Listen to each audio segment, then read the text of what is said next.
जो व्यक्ति गुरु, संत, माता पिता से ईर्ष्या या द्वेष करता है, उसकी वाणी अशुद्ध हो जाती है और वह ठीक से बोल नहीं पाता। जो ब्राह्मणों को कष्ट देता है, उसके शरीर में अनेक रोग उत्पन्न होते हैं। जो संतों से व्यर्थ विवाद करता है, उसके दांत विकृत हो जाते हैं। जो मंदिरों के पवित्र वृक्ष, पीपल आदि काटता है, वह अपंग हो जाता है और उसे भीख मांगनी पड़ती है।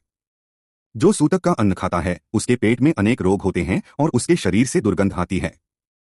जो ब्राह्मण का ऋण नहीं चुकाता, उसे अपने पिता की अल्पायु मृत्यु देखनी पड़ती है। जो छाया देने वाले वृक्ष काटता है, उसे जीवन में कहीं भी आश्रय नहीं मिलता। जो ब्राह्मण को दान का आश्वासन देकर धोखा देता है, वह इस जन्म में अन्न के लिए घर घर भटकता है। जो पुत्र से द्वेष करता है या गरीबों का विवाह तोड़ता है, उसकी पत्नी संतानहीन हो जाती है। जो ब्राह्मण को बांधकर कष्ट देता है, उसे भयानक पीड़ा मिलती है। जो पवित्र कथा ग्रंथ नहीं सुनता, वह जन्म जन्मांतर में बधिर होता है। जो माता पिता को पीड़ा देता है, उसके सभी कार्य नष्ट हो जाते हैं। जो एक देव की पूजा कर दूसरे देवों की निंदा करता है, उसे केवल एक ही संतान होती है। जो गौहत्या करता है, उसे कठोर स्वभाव की पत्नी मिलती है। जो बैल की हत्या करता है, उसे मूर्ख संतान प्राप्त होती है।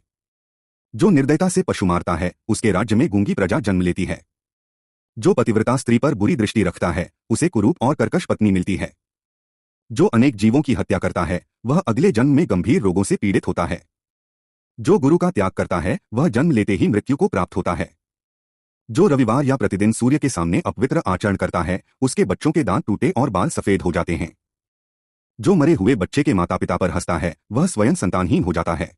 हरिणी व्याध से कहती है, मैं अपने पति के पास जाकर कर्तव्य पूरा करके शीघ्र लौट आऊंगी। यदि मैं वापस न आई तो ये सभी पाप मेरे सिर पर आए। हरिणी की सच्चाई देखकर व्याध उसे जाने देता है।